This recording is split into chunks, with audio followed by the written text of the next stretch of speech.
¿Quieres decir algunas palabras o parto ya nomás?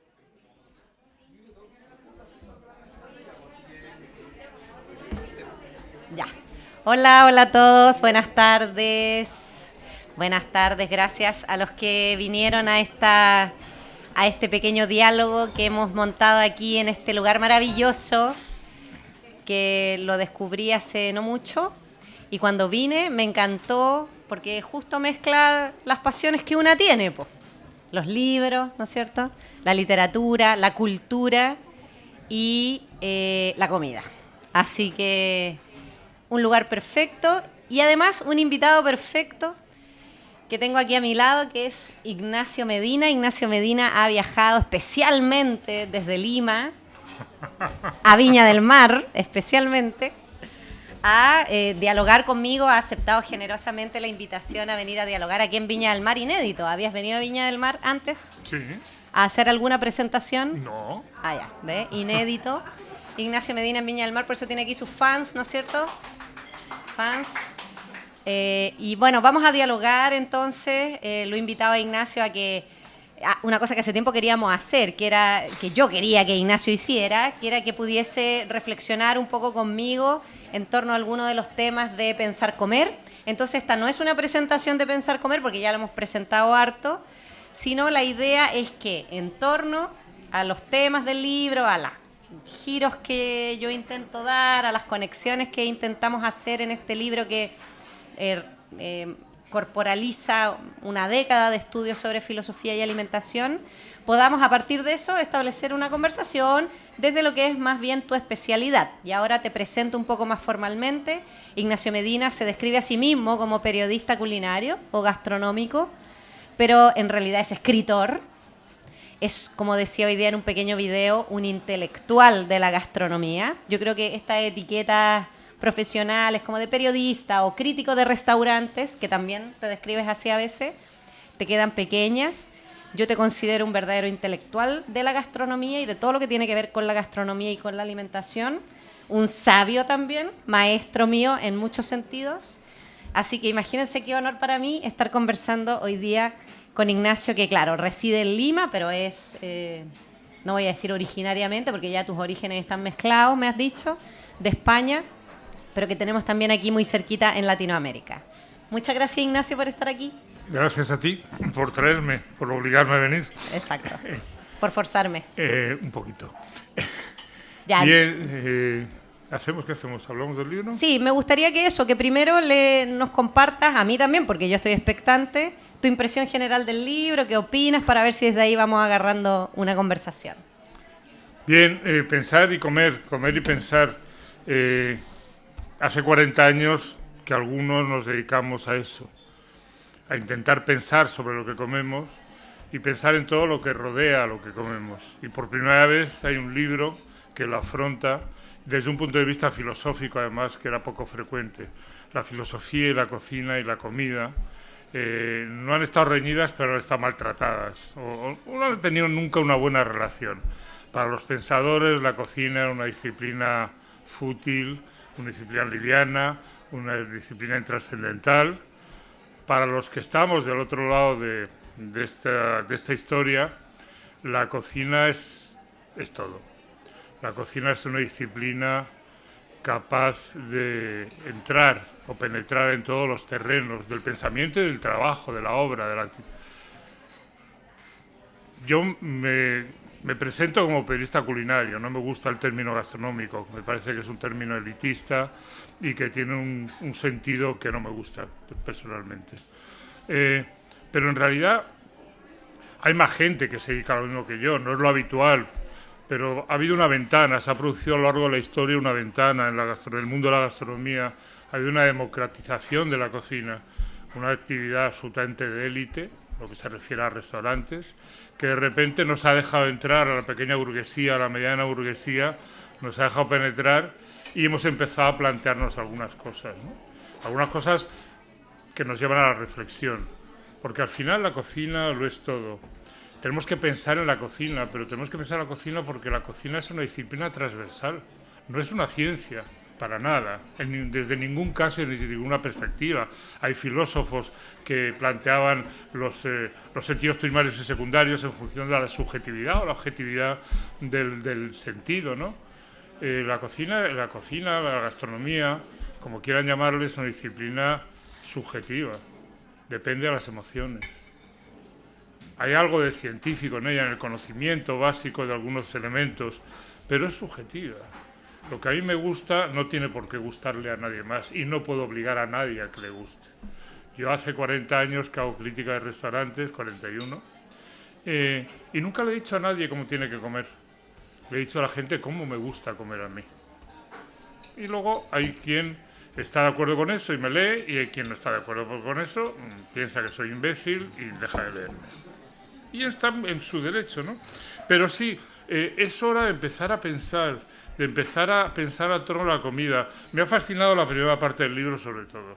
Platón, Aristóteles, Epicúreo, Hume, Derrida, Freud, Hegel, Kant.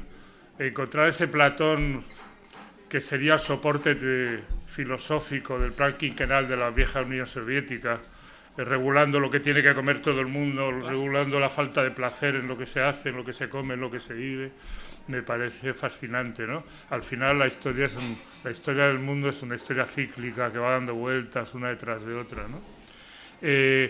Hay una parte dedicada al nacionalismo que también me interesa bastante. Luego ya la parte del cristianismo, yo creo que a los padres no hay que comerlos, hay que matarlos directamente. El cuerpo y la sangre me dan igual. Desde que tenía 12 años no he vuelto a hacerlo, ni practicarlo, ¿no? Creo que hay un simbolismo muy grande en la cocina. La cocina lo es todo, decía. La cocina, cuando voy a un sitio, una ciudad que no conozco, la primera mañana madrugo mucho y me voy al mercado. Y el mercado me está explicando exactamente cómo es esa ciudad. ¿Quién compra? ¿Compra las amas de casa? ¿Compra las empleadas? Es una sociedad burguesa, es una sociedad de alta burguesía, es una sociedad de clases marcadas. Los productos, ¿cómo están dispuestos? Los productos son locales, son de fuera, etcétera, etcétera. Esas dinámicas te marcan la dinámica de una sociedad, te explican cómo es esa ciudad, más o menos, a grandes rasgos. Pero la cocina es economía, la cocina es cultura, la cocina es salud, la cocina es medio ambiente, la cocina es agricultura, ganadería, pesca, la cocina es industria de transformación, la cocina es turismo. La cocina, a mí hace muchos años en Lima me planteaban la posibilidad de diseñar una propuesta para la presidencia del Consejo de Ministros de Perú para crear un departamento especial para la gastronomía. Y yo decía, no, ¿en qué ministerio lo metemos? ¿Dónde lo incluimos? Y decía, no, tiene que depender directamente de la presidencia del Consejo de Ministros. ¿Por qué? Porque es transversal, porque afecta a todos los ministerios, porque nos afecta a la vida en todas las magnitudes de la vida. Nos afecta en las relaciones personales, en las sociales, en las translaborales, nos afecta en todo. Los que se dedican a la cocina, aquí conozco a 2 personas o 3 que se dedican profesionalmente a la cocina, las amas de casa que cocinan, tienen que empezar a pensar, a entender más que a pensar, y luego pensar, primero entender y luego pensar, que cada gesto que hacemos en la cocina tiene consecuencias en el mundo que nos rodea. Todos, por pequeño que sea. La elección de una simple papa cambia el mundo. Yo puedo elegir una papa mejorada de cultivo, de grandes industrias agroalimentarias, o puedo elegir una papa andina, de un pequeño productor que vive en la sierra andina de Perú a 3.800 metros de altitud, que tiene 20 hectáreas de terreno y solo puede cultivar un poco más de una cada año porque los ciclos de la tierra para la papa andina son de 10 años. Puede elegir empobrecerle a él o enriquecer al otro. Puede elegir llevarle a él a eliminar variedades o no. Puedo llegar a apoyarle. Puedo decidir cómo lavo mis platos, qué uso, qué detergentes, los manteles, qué afecta más al medio ambiente. ¿El detergente de lavar un mantel o el papel que tiro? ¿Qué afecta más al mundo que nos rodea?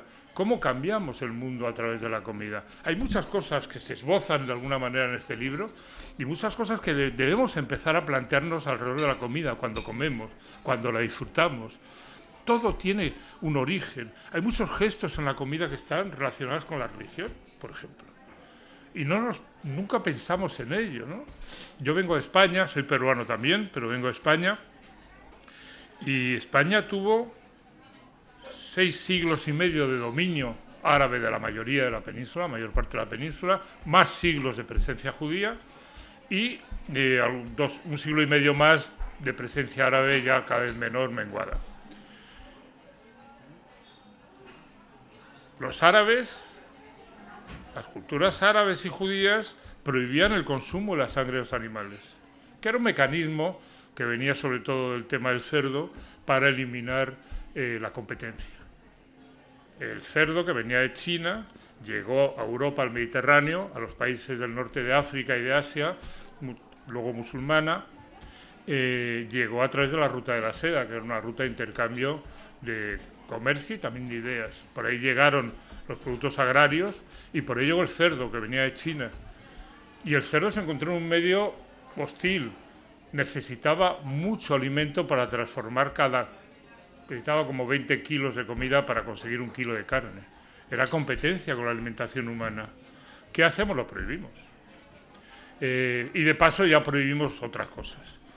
La anguila es un pescado sin escamas. Todos los pescados sin escamas están prohibidos en la religión judía y en la musulmana, en los árabes, la musulmana.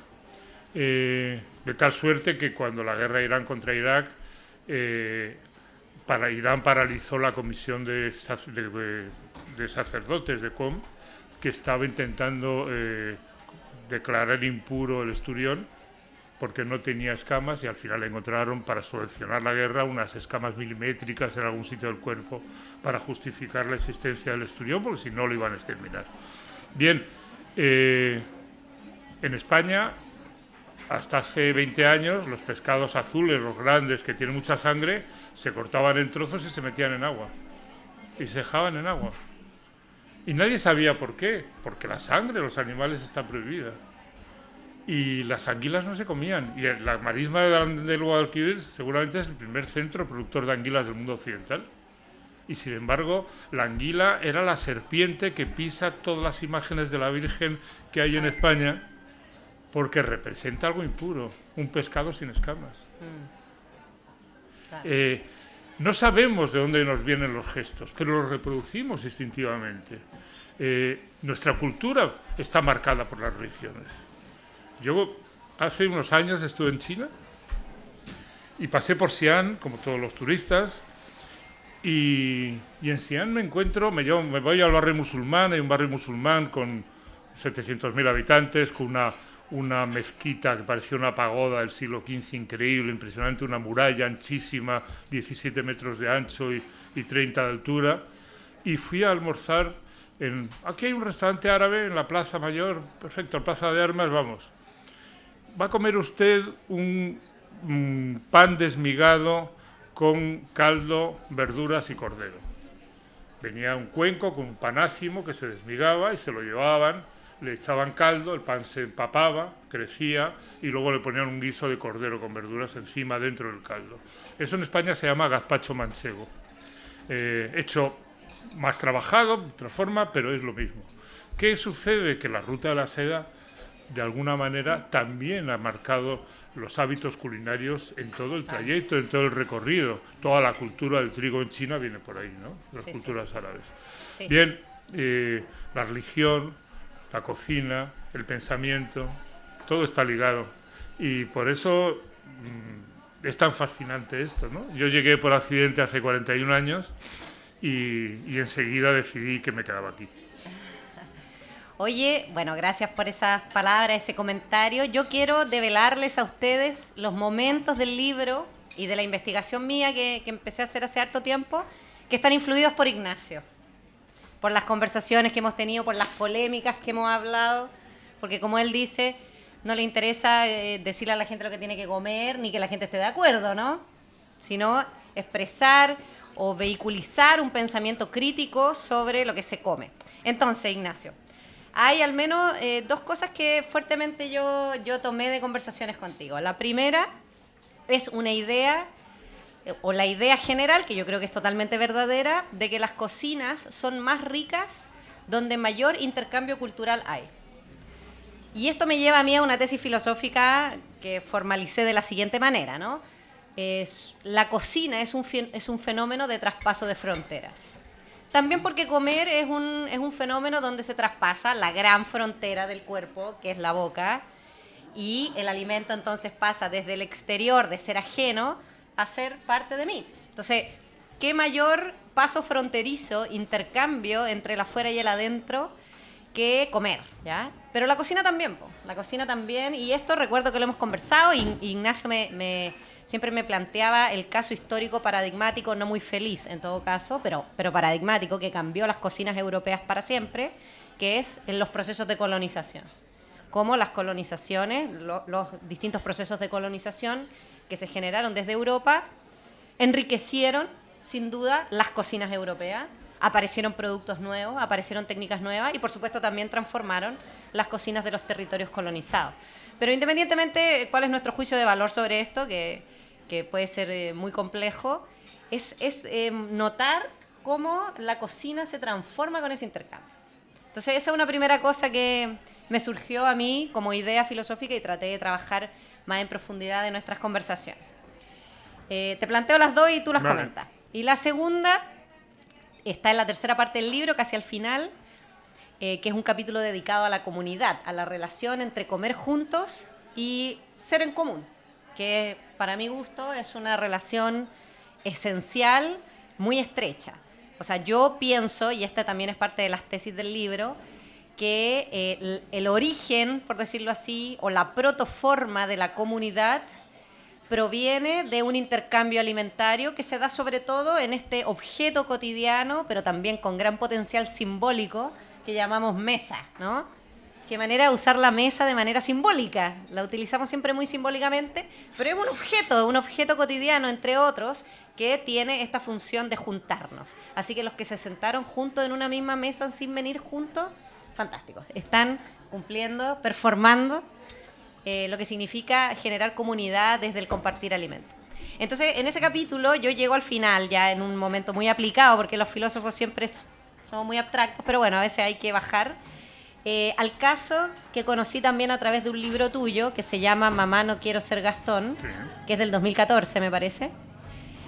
Se me abrió de manera muy clara la problemática del nacionalismo culinario o nacionalismo gastronómico.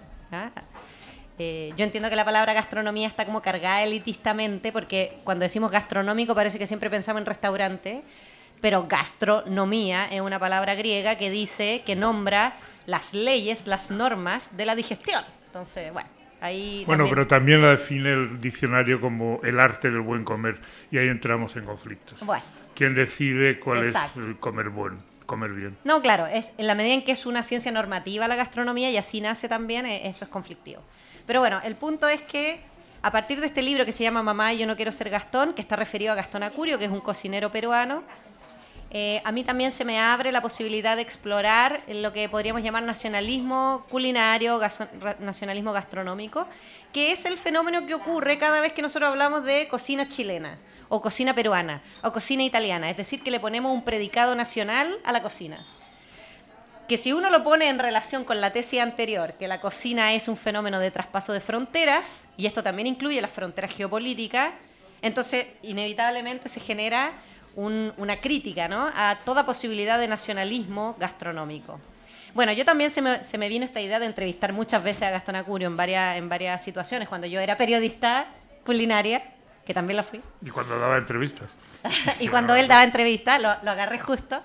A él, no solamente a él, sino a la gente que trabajaba con él, y empecé a descubrir lo mismo que descubrí en tu libro del 2014, tú también lo señalabas muy enfáticamente, cómo el discurso de ellos estaba lleno de metáforas bélicas, de metáforas, digamos, propiamente nacionalistas, de conquista, de colonización, de vamos a armar un batallón de cocineros que va a conquistar el mundo, y con pretensiones que, claro, a mí me recordaban a los más clásicos y rancios discursos nacionalistas. Pero bueno, entonces estas dos ideas tienen la génesis en el intercambio, en el diálogo con Ignacio, así que hazte cargo de las tesis, por favor. Bien, pues sí, claro. La historia de la cocina es una historia de fusión culinaria, eterna. El hombre, el ser humano, cuando ni siquiera el ser humano baja de los árboles, porque no hay que comer, porque somos muchos y ya no tenemos comida en los árboles. Y lo bajamos a la sabana, donde las hierbas son muy altas, porque no pasaba nada, nadie a cortarla. Y nos pusimos de pie y comíamos todos juntos lo que cazábamos o lo que dejaban otros animales a su paso y nos defendíamos de ellos. Y luego nos empezamos y recolectábamos. Y luego empezamos a instalarnos, a sentarnos en lugares específicos, fijos. Y ahí nos cambió la historia, porque teníamos que cultivar para comer y cada vez éramos más. Y cada vez el territorio era más pequeño. Y cada vez la comida, la alimentación empezaba a generar diferencias. Pero llegó la ruta de la seda, que fue la primera gran transformación, y nos llegaron todas las frutas y todas las verduras, las hortalizas del Nepal, de la India, del Tigris y del Éufrates, que es donde nació la agricultura. Y luego una segunda revolución, entonces no había medios de comunicación ni de transporte rápidos. Y entonces el encuentro con América cambió la cara de la cocina, no en Europa, en todo el mundo. El ají de América pasó a Goa, llegó a la India, y de la India pasó a Madagascar, y de Madagascar pasó a Mozambique, y de Mozambique pasó al otro lado a Angola, porque eran las colonias portuguesas. Y el cacao,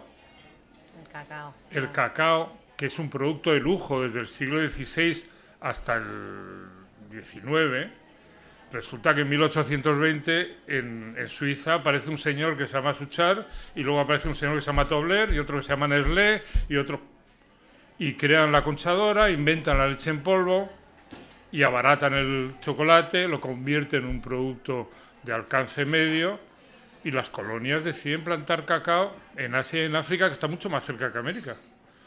Pero a nosotros nos cambia la forma de comer aquí. Incorporamos el trigo, la cebada, incorporamos el pollo, incorporamos los cítricos, las frutas, las hortalizas, incorporamos la vaca, el cerdo, la oveja, incorporamos formas de comer completamente diferentes.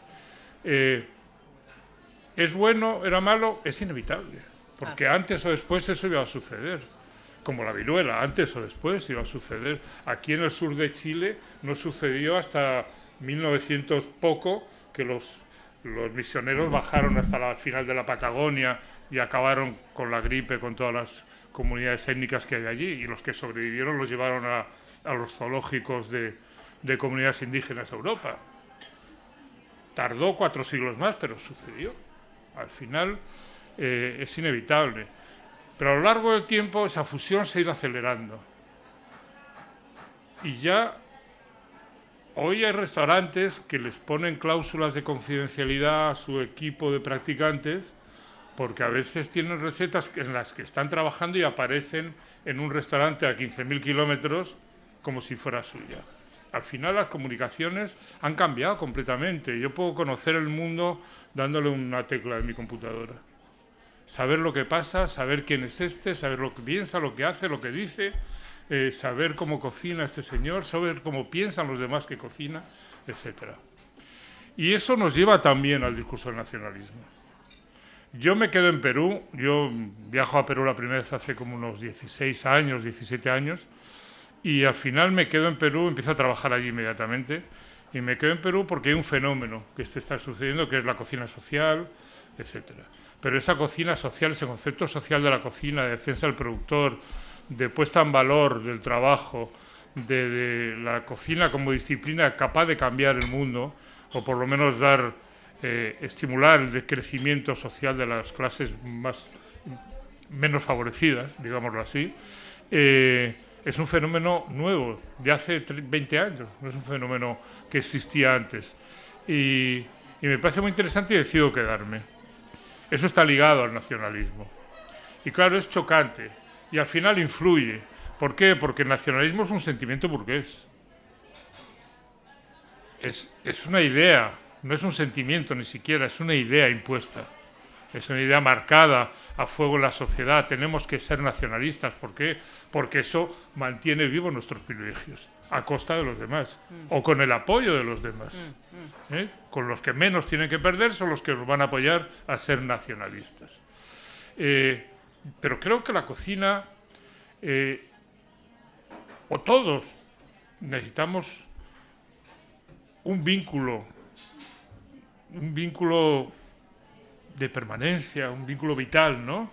En mi caso, es mi casa en Lima, ni siquiera es el barrio. Yo trabajo en mi casa, vivo en mi casa y salgo a comer y a dar un paseo de vez en cuando, pero nada más. Pero creo que no es un problema, la cocina no es un tema de nacionalismo, es un tema de localismo. Claro. Localismo sí, ese vínculo de pertenencia es inmediato. Esa sostenibilidad también que predicamos hoy en la gastronomía es local. Y es el gran problema de esa sostenibilidad, entre comillas. ¿Cómo hacemos que sea local sostener una ciudad de 12 millones de habitantes como Lima, por ejemplo? No hay tierras productivas como para sostener eso. ¿Por qué? Porque hoy se mantiene porque hemos matado las estaciones, porque nada es de su tiempo, nada está en sus condiciones, nada está en el momento y en el estado en que debería estar. Pero si volvemos a eso, la cocina se vuelve temporal, la cocina se vuelve parcial, se vuelve una disciplina o una actividad de carencias, de administrar carencias y de administrar presencias, ¿no? Al final, ese discurso que tú hablas de Gastón es un discurso nacionalista, marcado por el nacionalismo, pero también, y como tal, es decir, batallones, vamos a ganar, victorias, batallas, guerras, pero al final también, como buen ejemplo del nacionalismo, elimina todas las diferencias. Todos somos buenos, no hay pobres, o los pobres van a salir de la pobreza, los indígenas están al nivel de los ricos y la alta burguesía, somos todos uno, somos un país, tenemos que empujarlo.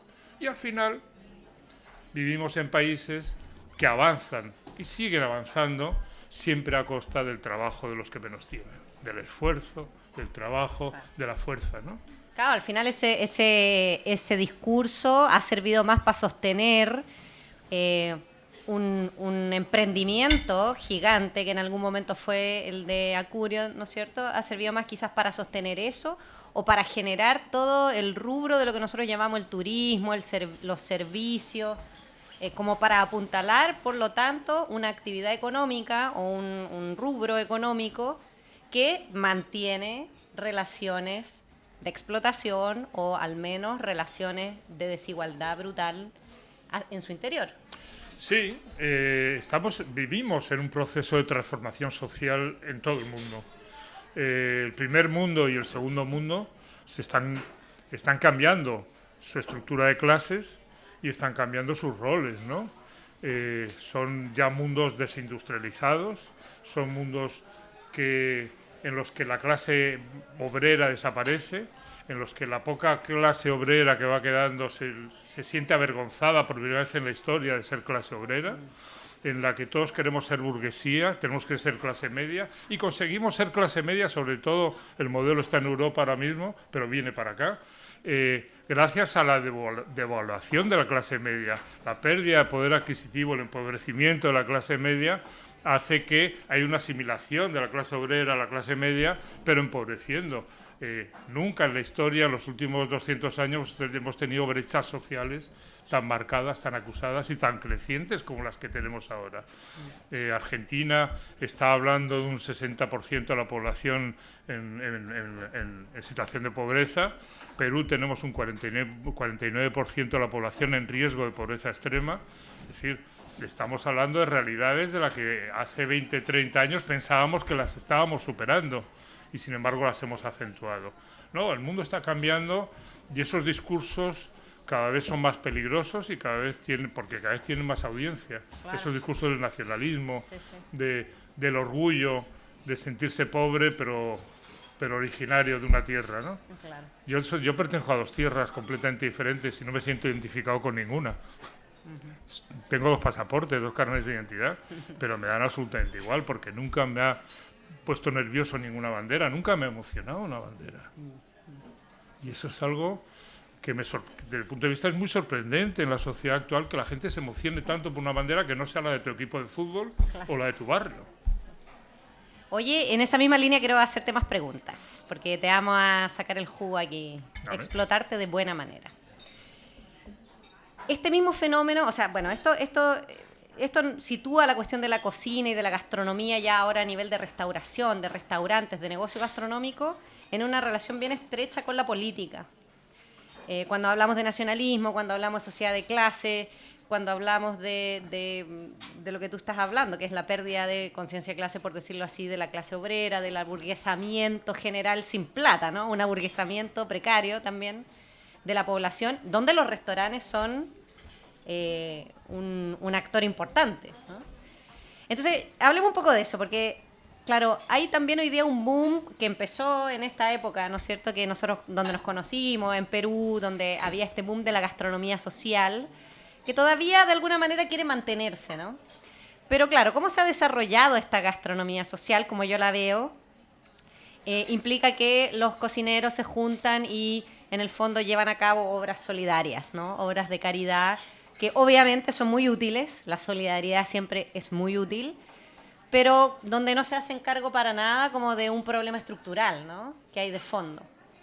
Entonces, nada, quiero saber qué opinas tú de esto que llamamos gastronomía social hoy día y si es necesario que esa gastronomía social deje de ser como asistencialista o de tener o de identificarse a sí misma respecto de este concepto como un concepto como el de solidaridad y empiece ya a institucionalizarse políticamente de otra manera y quizás prender un concepto más fuerte en ese caso, como el de justicia, ¿no? Como el de justicia y no el de solidaridad solamente.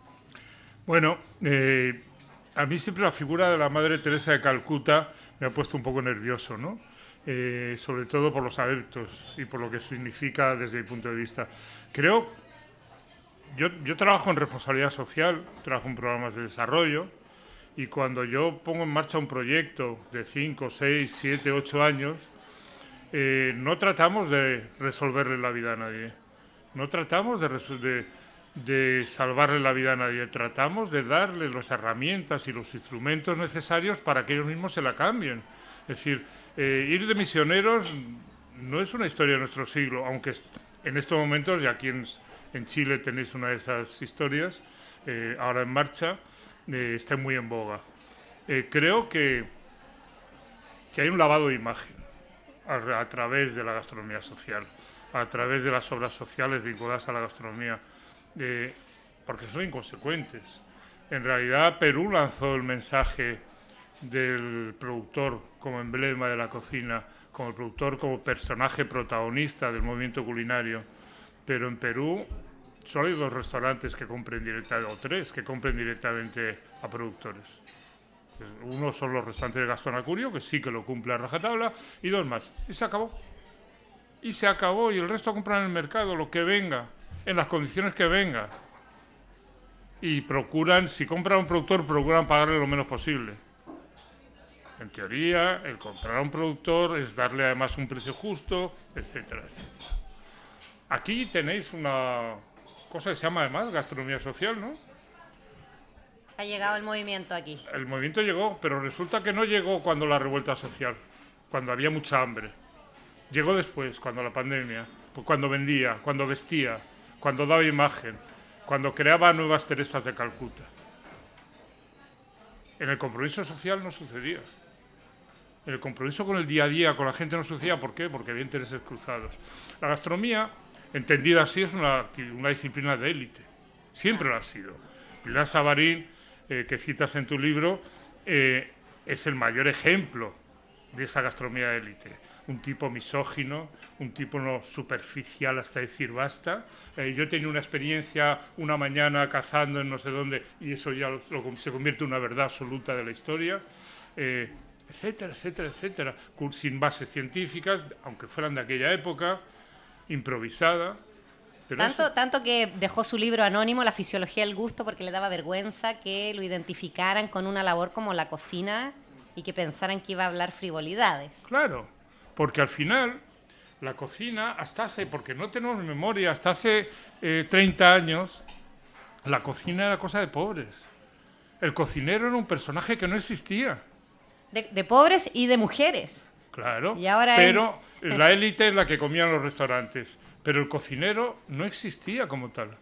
El cocinero no era un personaje público, el cocinero era un asalariado al que se tenía en la cocina y desde luego al que nadie conocía, era el dueño el que primaba.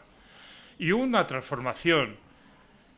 Y hace los años 90, en España, hubo un primer boom inmobiliario, y ese boom inmobiliario provocó un crecimiento muy grande de los restaurantes. ¿Por qué? Porque los propietarios de los edificios querían dejar dormir las inversiones para revalorizarlas. ¿Qué hacemos con esto? Pues tener un restaurante da prestigio social, da buena imagen. Vamos a tener un restaurante y vamos a quedar bien con los amigos y además le vamos a dar trabajo a la señora. Y eso es duro decirlo así, pero o la querida o la esposa. Y la tenemos ocupada. Y se abrieron muchos y además coincidió con el desarrollo de los medios de comunicación, no como empresas familiares, sino como empresas globales. Y esos accionistas de los medios de comunicación también eran accionistas o eran propietarios de edificios en los que había restaurantes y propietarios de restaurantes. Y empezó a ser difícil hacer crítica de restaurantes en los diarios porque cada crítica estaba vinculada a un inversor, un socio, un amigo, etcétera, etcétera. Sigue siendo difícil hacer crítica. Muy difícil. En América Latina, salvo en México, es absolutamente imposible. Y en Argentina algo. Pero aquí no, en Perú tampoco, por supuesto, etcétera, etcétera. No. Y entonces al final, con la Nouvelle Cuisine, con la nueva cocina vasca, el papel del cocinero cambia, el cocinero con Ferran Adrià se convierte en un rockstar, da prestigio social, son nuestros nuevos filósofos, nuestros nuevos líderes intelectuales, son artistas, son toda la mafia que queráis, o sea, todo lo que queráis decir y todo lo peor y aplicarlo en el sentido peyorativo, ¿no? Tipos generalmente muy incultos, pero que son líderes espirituales de la comunidad, o se sienten como tales.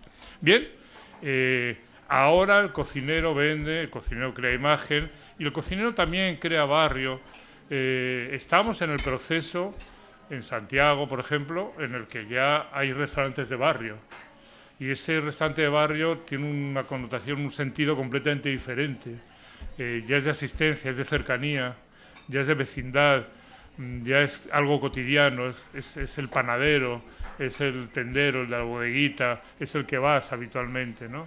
Tiene otro sentido completamente diferente. La cocina está cambiando, pero la cocina ha sido una disciplina de élite siempre, siempre. O sea, desde que se profesionaliza, porque antes es una práctica doméstica, relacionada fuertemente al trabajo femenino doméstico, y cuando se profesionaliza resulta que entran los hombres, salen las mujeres, ¿no?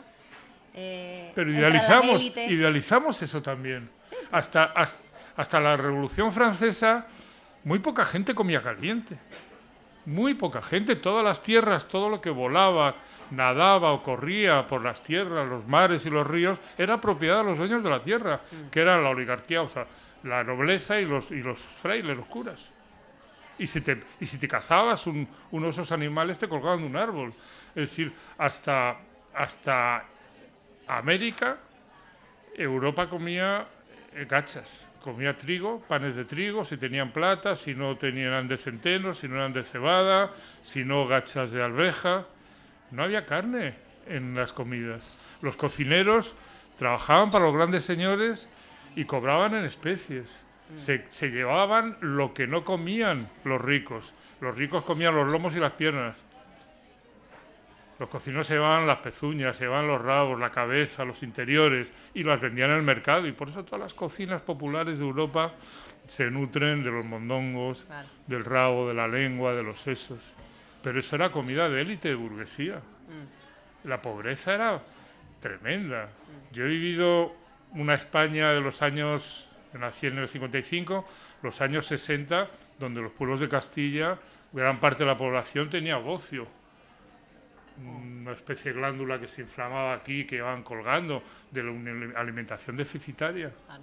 Y total. Y también se veía, en todos los pueblos estaba el tonto.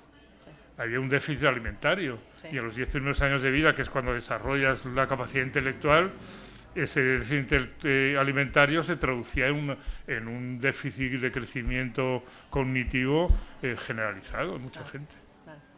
¿No? Oye, ya, bueno, te quiero llevar entonces ya para ir cerrando y a lo mejor darle el espacio a quienes están aquí si quieren hacer alguna pregunta, algún comentario. Bueno, para ir cerrando digo yo, pero te voy a hacer una pregunta tremenda, digamos. O sea, vamos a ver cómo... No personal. No personal. Y que tiene que ver con que no nos vemos hace 5 años. Ha habido una pandemia de por medio. No estoy actualizada cuáles son tus reflexiones más actuales tampoco sobre el tema, pero bueno, tiene que ver con cómo pensar entonces una gastronomía o una cocina, sobre todo teniendo en cuenta que la cocina ya es un sector económico, un sector productivo de la sociedad, o sea, ya es. No la vamos a sacar de ahí, no vamos a volver todo a comer a la casa, digamos. Es un sector productivo importante y como tal es un negocio, o sea, tiene que ganar plata, ¿no es cierto? Tiene que generar utilidades, etcétera. Eso por un lado. Por otro lado, cómo están distribuidos los alimentos también socialmente. O sea, nosotros cuando hicimos el primer cabildo alimentario, ¿te acuerdas, Ale? Que lo hicimos acá en Valparaíso para la revuelta, para el estallido social. Soñábamos, cuestión que sí se cumplió en la primera constitución, en el primer borrador de la constitución, que hubiese un derecho a la alimentación constitucionalmente consagrado que pudiese asegurar la creación de una ley general de alimentación donde todos los ámbitos que están desarrollados con el comer pudiesen estar regulados en una ley marco, cuestión que no existe en Chile. Entonces, también pensar que, y ese derecho a la alimentación lo primero que asegura es la seguridad alimentaria, que es la correcta distribución, ¿no? O sea, que nadie se muera de hambre, básicamente. Sin embargo, el hecho de que el alimento es un bien de consumo total en este momento, es decir, está totalmente sujeto a la oferta y la demanda, se transa como cualquier otro bien de consumo en el mercado, sin duda genera todavía problemas de distribución, quizás no tan graves como los que tú estás describiendo, pero yo creo que todavía análogamente graves. O sea, por un lado, lo primero, lo de el negocio de la restauración. Por otro lado, no hay seguridad alimentaria todavía totalmente asegurada porque los modos de cómo se comercializan los alimentos siguen estando dominados por el modelo del retail, que tú vas a un lugar, a un supermercado o a un mercado y tú eliges, ¿no? Y eliges lo que quieres, independientemente, y si no hay, alguien tendrá que traértelo porque eso es lo que genera plata, ¿no? Y por otro lado, bueno, el capitalismo y la globalización de las costumbres, la homogeneización de las costumbres, ¿no? El hecho de que se intenta que en todos lados se coma lo mismo. O sea, a pesar del influjo localista que tú hablas y que yo también comparto, todavía esperamos comer lo mismo que en todo el mundo, ¿no? Como estar a un nivel global en términos de alimentación. Bueno, todos estos factores y mucho más, porque podría hablar políticamente de la alimentación forever, podríamos hablar así mucha hora.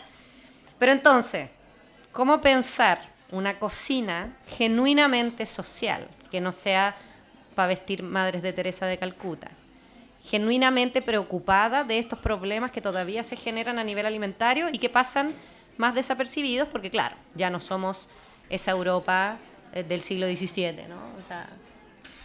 Pues hay que pensarla, y pensarla muchísimo, porque en realidad la cocina sigue siendo una actividad elitista, élite. Y no te hablo de los restaurantes. Los restaurantes son negocios y los negocios tienen que tener beneficios. Lo que pasa es que los restaurantes se han convertido en esta moda que tenemos en un centro de explotación de clase.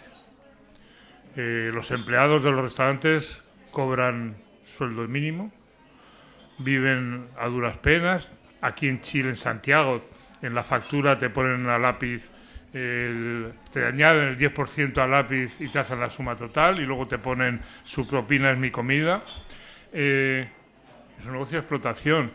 Puede que les des algo más, puede que los restaurantes con mucho turismo extranjero, donde lo hay, los camareros ganen mucho en propinas, pero al final de la vida llegas a los 65 años, te quieres jubilar y sigues cotizando, has estado cotizando por el salario base y tienes que hacer lo que hacen los camareros en Santiago de 80 años que van arrastrando los pies con el hito colgando del brazo por los comedores, porque la jubilación no les da para vivir. Es un negocio de explotación. Es un negocio que depende de el parar eso, el detener eso, depende de los empleados. En España, después de la pandemia, ha habido un movimiento tremendo. Los restaurantes de un cierto nivel, de élite, pero también los otros, de un cierto nivel, ya no consiguen tener empleados si no cierran los fines de semana completos. Ya no consiguen tener empleados si no tienen jornadas de 8 horas. Ya no consiguen tener empleados si no les pagan un buen sueldo. Eso es inevitable. En el resto de la hostelería sigue existiendo lo otro. Contratos de media jornada, trabajando 14 horas, categoría de subchef, pero trabajo de chef, etcétera, etcétera, etcétera. ¿Qué ha sucedido para cambiar cosas en España? Los empleados se han puesto de acuerdo, los trabajadores se han puesto de acuerdo. ¿Qué sucede en América para que no cambie nada? ¿Qué sucedió en la pandemia? ¿Qué sucedió en la revuelta social en Chile? ¿Qué sucedió en la pandemia? Que los empleados nunca se pusieron de acuerdo. Los empleados se han olvidado de que son clase obrera, se han olvidado de sindicarse, se han olvidado de agruparse, se han olvidado de cerrar restaurantes con la fuerza de la unión. Se han pensado que son burgueses y no tienen para pagar el alquiler. Quieren ser burgueses. Eso es un problema y es un conflicto. Y es un conflicto que es social, no depende exclusivamente de los restaurantes. Evidentemente, si los restaurantes tuvieran un contrapeso en los sindicatos, en la fuerza sindical, las cosas serían diferentes. En Argentina lo tienen y son muy diferentes las cosas. Muy, muy diferentes. Sobre lo otro, que era... Claro, porque tú decías, una cocina social, al parecer, tiene que hacerse cargo, o sea, tiene que tener una relación directa con el productor, tiene que pagar un precio justo, tiene que respetar las temporadas del producto, no sé, ¿qué más? Pero es que aún así, claro. Así todavía es más una actividad de élite, de élite. Claro. El pollo, cuando yo era chico, el pollo era un producto de lujo. Se comía en algunas casas y el domingo. Las gallinas, todas las gallinas se dejaban para criar huevos y se mataban, se cocinaban cuando ya se las mataba con 10 o 12 años, cuando ya no producían huevos. Comíamos gallina, hacíamos ají de gallina y lo hacíamos como lo hacen los peruanos porque es una carne muy seca, las cocciones son muy largas y se deshace. Hoy todo el mundo tiene derecho a comer pollo. Hemos socializado el pollo, pero ¿qué pollo? El que quiere comer pollo de calidad vuelve a lo antiguo y vuelve a pagar 5 veces más por un pollo. Claro. Sigue siendo una actividad élite. ¿Yo puedo tomar tomate? Sí, hay tomate todo el año, incluso en lata. Y es barato, muy barato. Pero yo quiero tomate bueno. Ya no, solo puedes tomar en verano. Y el bueno es mucho más caro. Es una actividad de élite. En lo que estamos pregonando, la sostenibilidad, la solidaridad en la cocina, tendrá que exigir un efecto de renuncia por parte de la alta burguesía para compartir. La primera renuncia que tenemos que afrontar es que no podemos comer carne todos los días. La segunda es que no podemos comer pescado, marisco una vez a la semana, porque el mar está agotándose. Sí. La tercera es que tendremos que cambiar las formas de cocinarlo para que cuando lo tengamos en la mesa sepa carne, sepa pescado y sepa marisco. No lo ocultemos ya con una oleada de limón o de salsa verde o de cebolla picada con perejil. Tenemos que empezar a pensar en las consecuencias de nuestras formas de cocinar sobre lo que comemos. Comemos para disfrutar. Ya no comemos para alimentarnos exclusivamente. Comemos porque nos provoca emociones. Pero tenemos que empezar a volver a eso, a la lechuga en verano, a la escarola en invierno, a volver a las temporadas naturales. Ustedes han transformado a Petarca en un infierno. Su afición por la palta, que no existía hace 25 años, no existía, por el aguacate, la palta, han transformado a Petarca en un infierno. Hay 30.000 personas en Petarca que no tienen acceso al agua. Los 2 ríos se han secado. Abajo del cauce nadie puede regar, alimentarse o alimentar su ganado con el agua que antes bajaba. Y no pasa nada. Tendrán que regular el acceso al agua y el uso del agua. Tendrán que empezar a pensar que 400 litros de agua para conseguir 1 kilo de agua de paltas es una atrocidad en el mundo que tenemos ahora. Y habrá que eliminarlo y suprimirlo. Y entonces la palta será un producto de mucho más de lujo que ahora, mucho más de élite. Claro. ¿Dónde cerramos ese círculo? Hay que sentarse y pensar y discutir y chillarse y rasgarse vestiduras y arañarse. Sí. Sí, bueno, yo creo que esto no se va a lograr sin una intervención estructural, jurídico-política de los sistemas alimentarios. Pero ya, bueno, esas son palabras muy mayores, dado que ni siquiera tenemos derecho a la alimentación por el momento, es consignado constitucionalmente. Bueno, Ignacio, nada, les dejo, no sé si alguien quisiera hacer alguna pregunta, algún comentario. Si no, a lo mejor tú quieres dar unas palabras de cierre, magníficas. Gracias por venir, adiós. No, si queréis algo, preguntar, podemos hablar. Si no, hablamos en privado luego. Sí, también. Bueno, entonces yo te agradezco por venir a conversar en torno a Pensar Comer.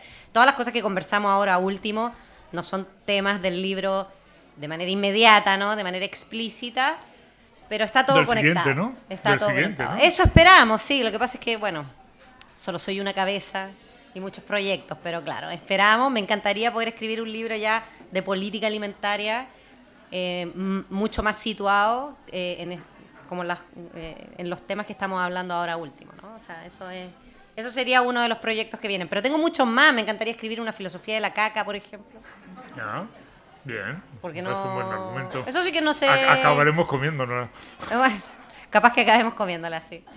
Y bueno, muchas otras cosas en realidad también que motivan la alimentación, porque la alimentación es muy cercana al pensamiento. O sea, su capacidad de motivar el pensamiento, la reflexión, es titánica. Te metes a ello y después no salen más. Porque Ahí estamos. la verdad que por todos lados aparecen problemas, aparecen temas, aparecen intereses. Entonces, bueno, ahí nos tienen.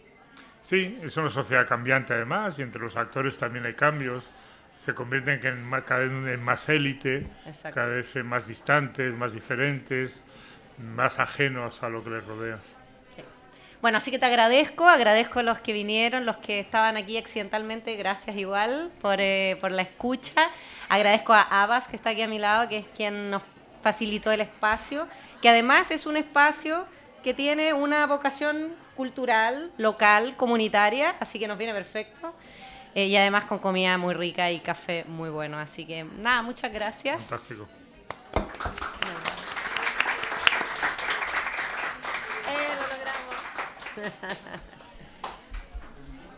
logramos. Bueno, y si alguien quisiera comprar el libro, lo tengo. Tenemos uno.